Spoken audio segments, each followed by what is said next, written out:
Good morning dear students. एक बार फिर आप लोगों का स्वागत है class 11th physics. Okay, in our previous session we discussed on some basic and introduction about the kinematics. Okay, and in this session we further proceed. Okay, so first topic is average speed. Okay, average speed. Average speed means what? Suppose one vehicle move on the road and cover some distances. Suppose for first half he cover 50 kilometer in 1 hour, another 50 kilometer in 2 hour, another 80 kilometer in 1 hour. So there is a variable speed.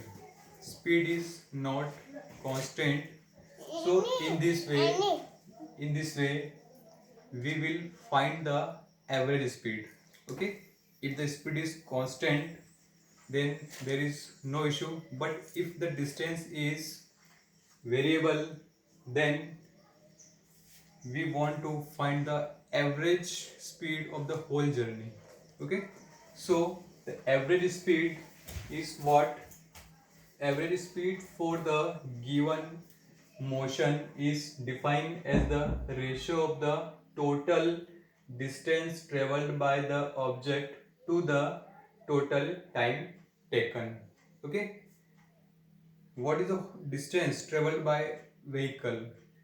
ठीक है, उस पूरे journey में उस vehicle ने कितनी total distance cover करी, जैसे पहले 50, फिर 650, फिर 60, फिर 80. Okay, whatever the distance covered by the vehicle we find total distance and divided by total time taken. इस पूरी डिस्टेंस को कवर करने में कितना टाइम लगा है, that is the average speed. Okay, so we find the average speed by this formula.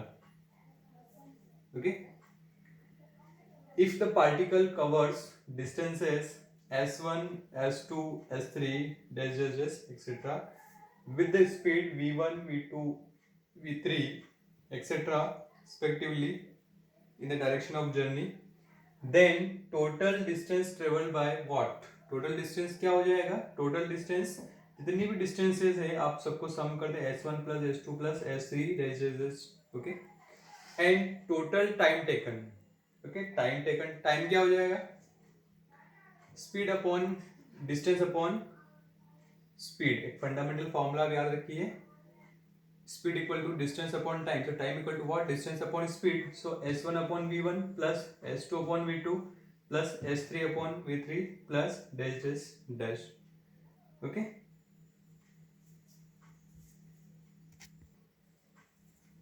so average speed equal to what?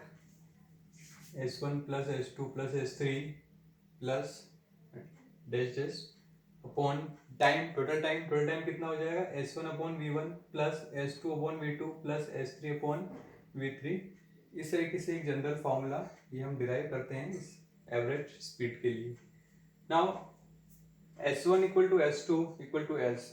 If s1 equal to s2 equal to s, the body covers equal distances with different speed.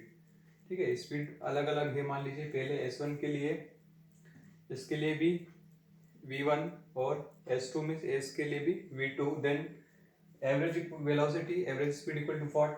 s1 plus s2 मतलब s plus s कितना? 2s हो गया upon time s upon v1, s upon v1 plus s upon v2. So s common, s taken is common.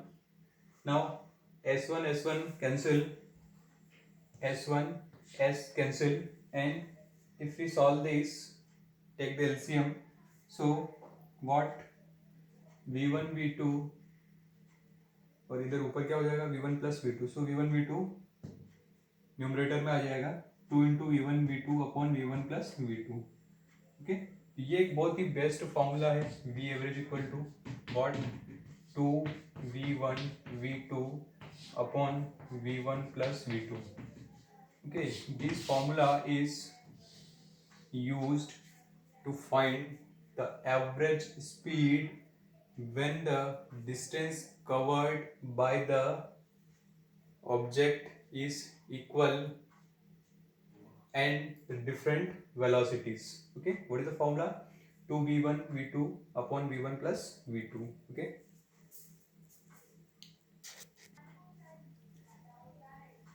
next topic, instantaneous speed. Okay, what is instantaneous speed?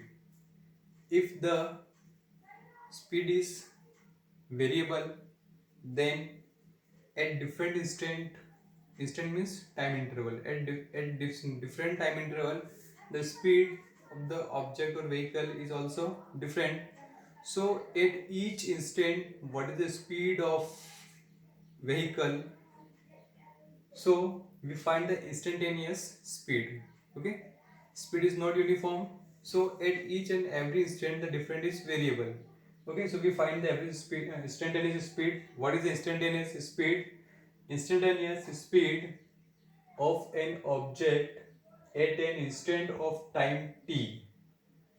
Okay, किसी भी object की instantaneous speed एक particular time instant t पर क्या होती है? It is defined as the limit of average speed. Limit of average speed as the time interval del t small time interval at the given instant of time becomes infinitesimally small.